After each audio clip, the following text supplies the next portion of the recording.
We don't have interior shots of this concept. And honestly, that's fine, because everything I need to reconstruct what this interior would have to look like, it's all written in the exterior proportions if you know how to read them. This is the detective work part of the breakdown. Stay with me. First, scale.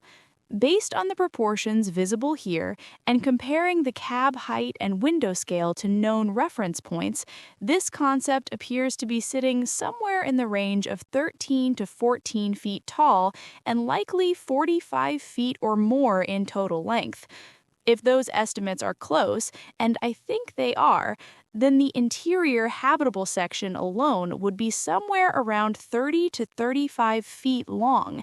That is not a motorhome interior.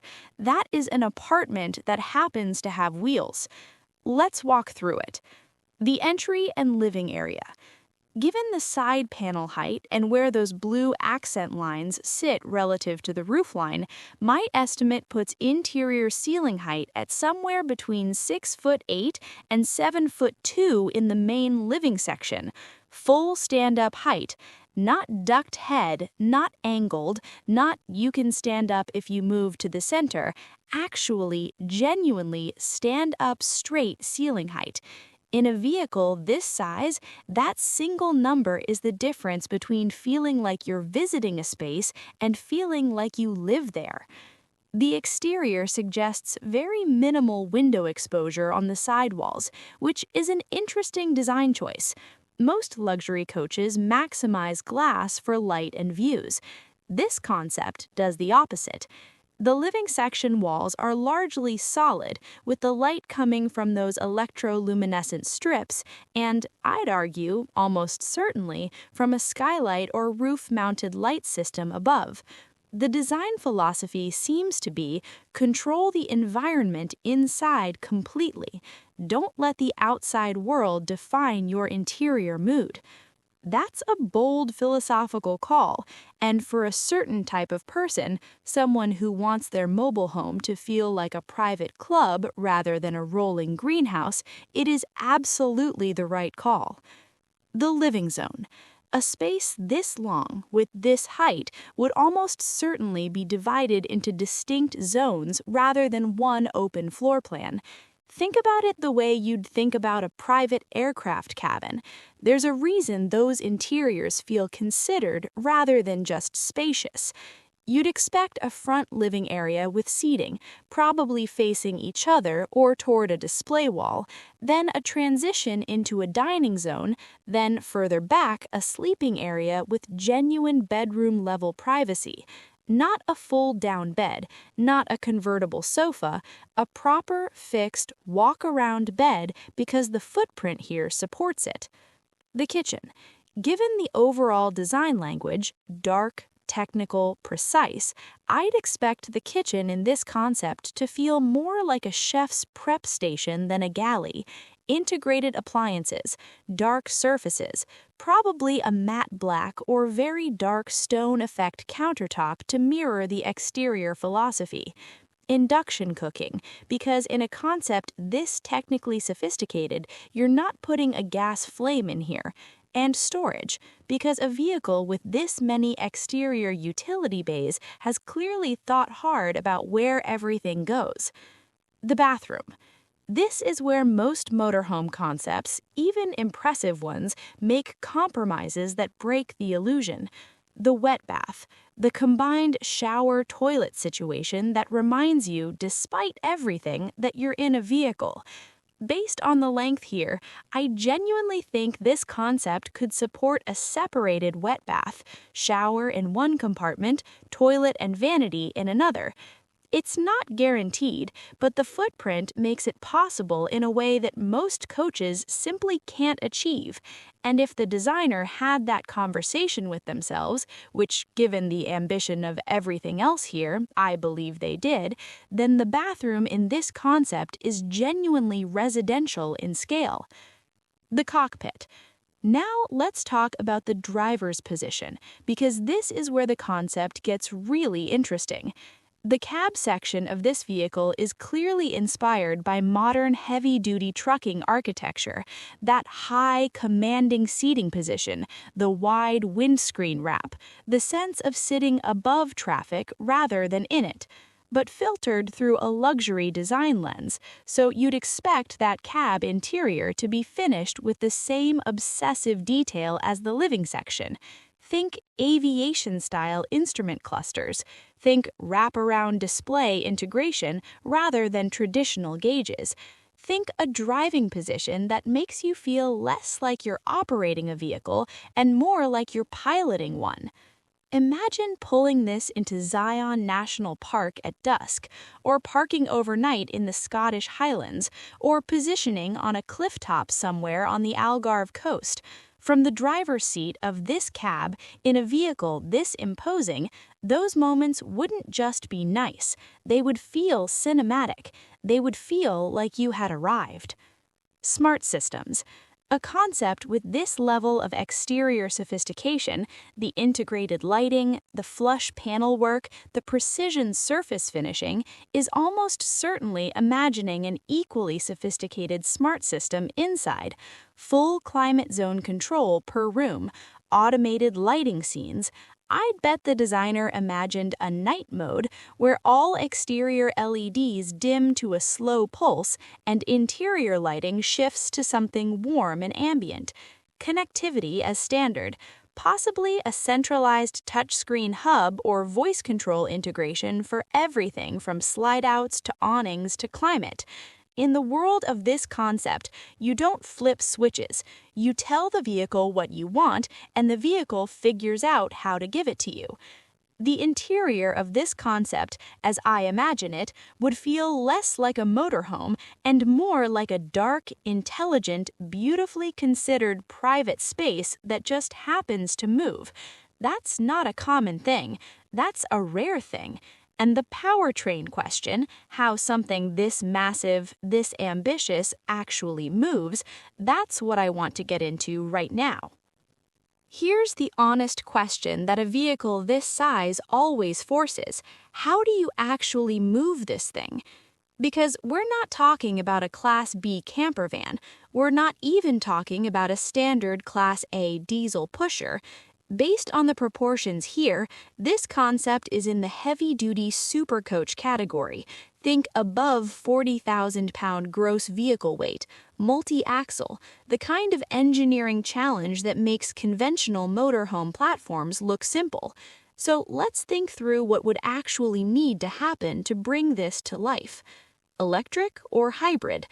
Given the design language, the blue electroluminescent lighting, the clean aerodynamic surfaces, the complete absence of any visible exhaust architecture, this concept is almost certainly imagining an electric or hydrogen fuel cell drivetrain. There's no exhaust stack. There's no diesel-style grill intake. The entire design philosophy says no combustion happening here. In a near-future production scenario, you'd be looking at a battery pack in the range of 500 to 800 kilowatt-hours, which sounds enormous because it is. For reference, that's roughly 5 to 8 times the battery capacity of a current long-range electric passenger car.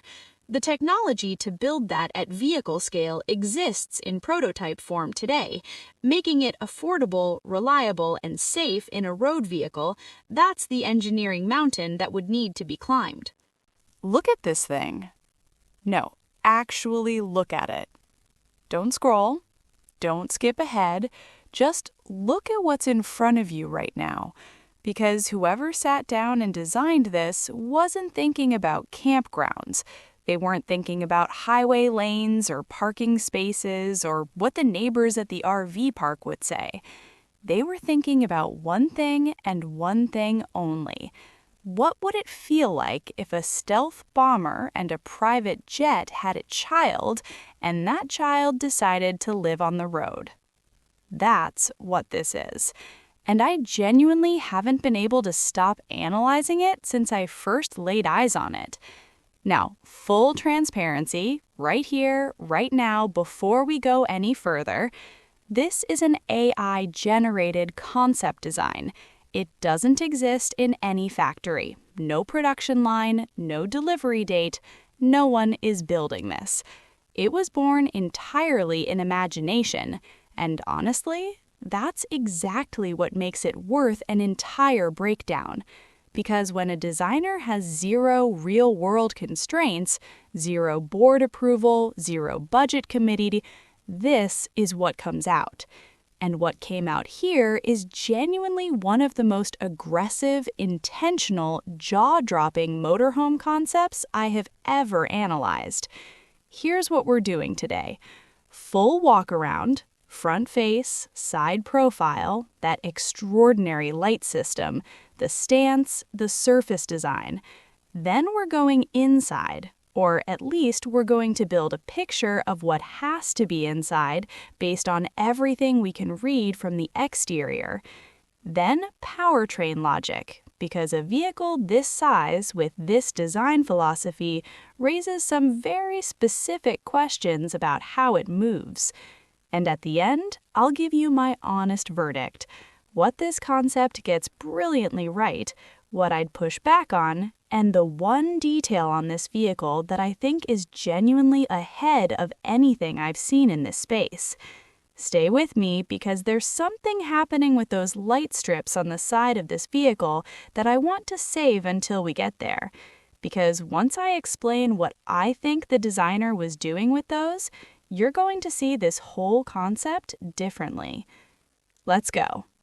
Let's start at the front, because the front of this concept is where the entire design philosophy announces itself, and it announces itself loudly. The first thing that hits you is the grille. Not a grille in the traditional sense, not the honeycomb mesh you'd expect on a luxury coach. This is a stacked system of horizontal LED light bars running across the full width of the front face, layered like the floors of a glass skyscraper. Each bar is illuminated, cool white, clinical, precise. And the effect isn't decorative, it's a statement. This front face is saying, I don't need to look friendly. I don't need to look approachable. I just need to look inevitable. That's a rare quality in motorhome design. Most luxury coaches try to look welcoming. This one looks like it would rather move through you than around you.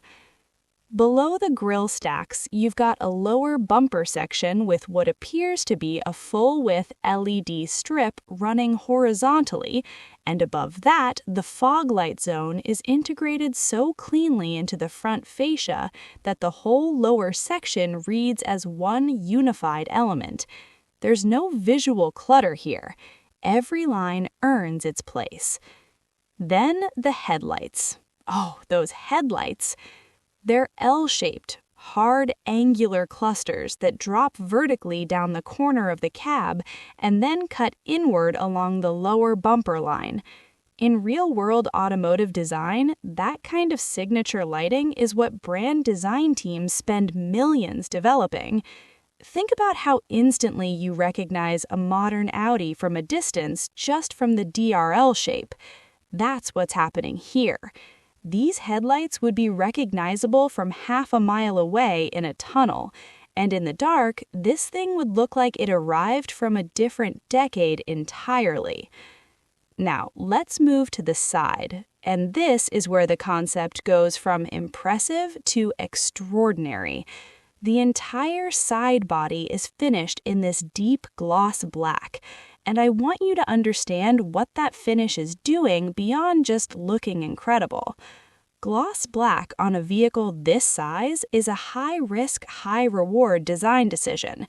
Every panel line, every surface imperfection, every curve, all of it is visible. You can't hide behind matte. You can't soften edges with a satin finish. Gloss black is the designer saying, we are confident enough in every single surface on this vehicle to put it under a spotlight. And it holds up. It genuinely holds up. But here's what I really want to talk about, those light strips. Running the full length of the habitable section from just behind the cab all the way to the rear are electroluminescent blue accent lines. Not one line, multiple lines, stacked, layered, running in geometric patterns that follow the body's horizontal architecture. And they're not just decorative trim. Look at how they're placed. They define the visual floor of the living section. They create a horizon line on the vehicle. They're telling your eye exactly where the cab ends and the home begins. In the dark, parked at a campsite in the Utah desert or pulled over at a mountain overlook in Colorado, this vehicle would glow like a landed spacecraft. I don't say that lightly. I mean it would genuinely look like something that does not belong to this decade, and that is a design achievement. The roofline deserves its own moment. Notice how it flows. The cab roof curves up and then transitions almost seamlessly into the living quarters roofline, creating one continuous arc from front to rear. That's incredibly difficult to execute on a vehicle with two structurally different sections. Most motor coaches have a visible visual break between the cab and the coach body, a line, a step, a change in angle that reminds you you're looking at two things bolted together. This concept hides that join. It wants you to see one object, one statement, not a truck towing a home, a single, unified machine. Down at ground level, the wheel and stance situation is serious. This concept appears to ride on a multi-axle configuration, at least 3 axles visible from this angle, possibly more. The wheels themselves are large-diameter multi-spoke alloys, finished in a dark gunmetal gray that disappears into the black bodywork without contrast. Intentional.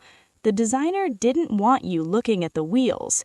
They wanted the wheels to be part of the shadow, part of the mass, part of the sense that this thing is planted rather than merely parked.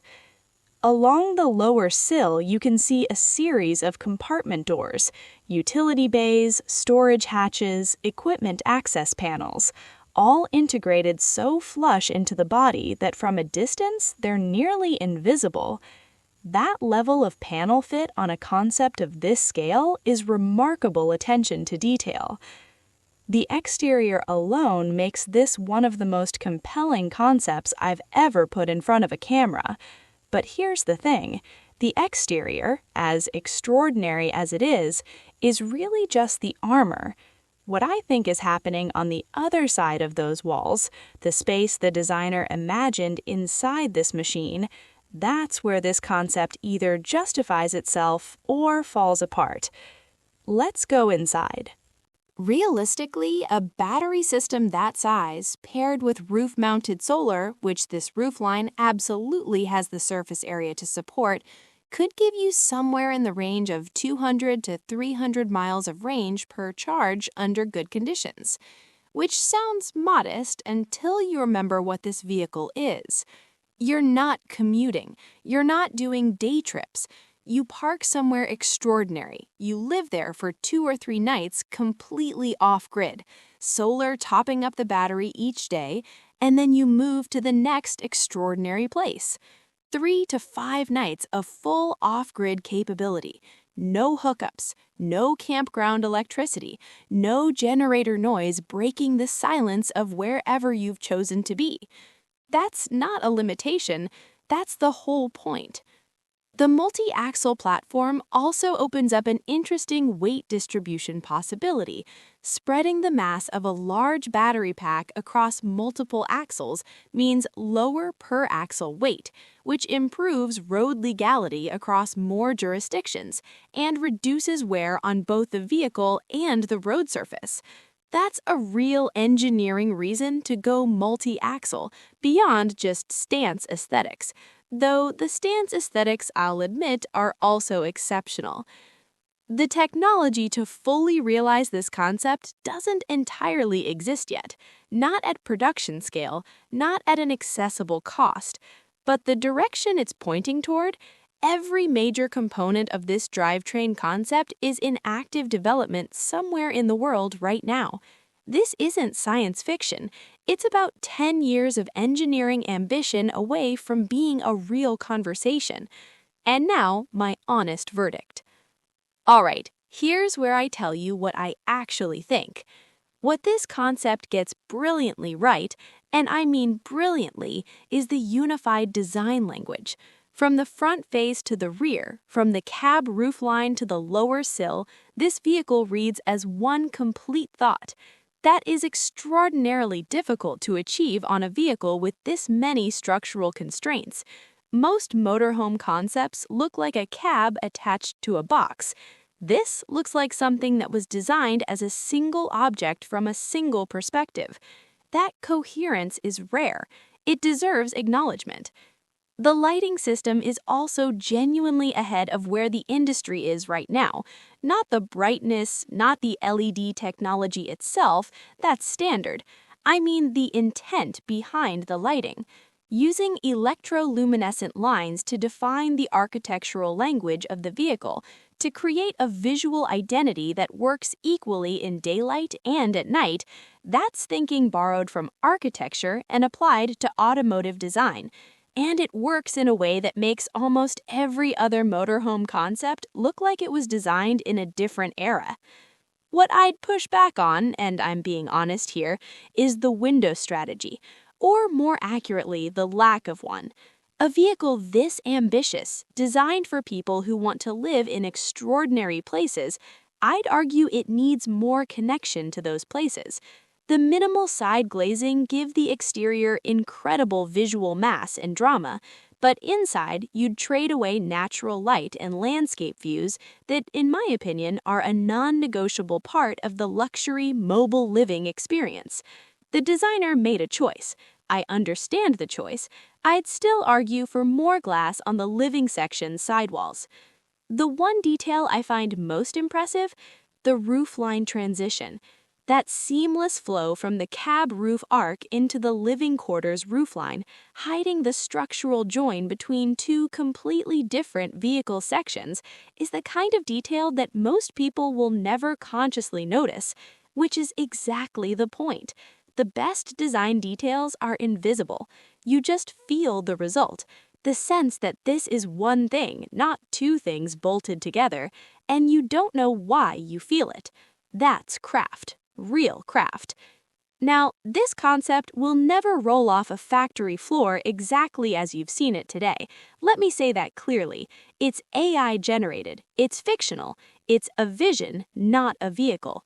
And none of that diminishes what it is, which is one of the most cohesive, intentional, genuinely arresting motorhome concepts I have ever analyzed on this channel.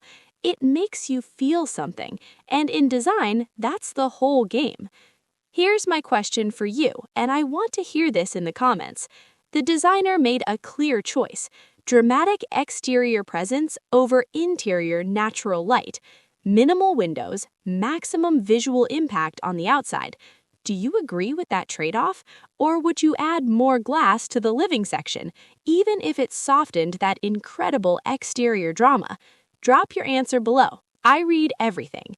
And if this kind of deep dive concept analysis is the reason you come to YouTube, there's a lot more of it here, and hitting subscribe takes about 1 second. Make sure you don't miss the next one. I'll see you there.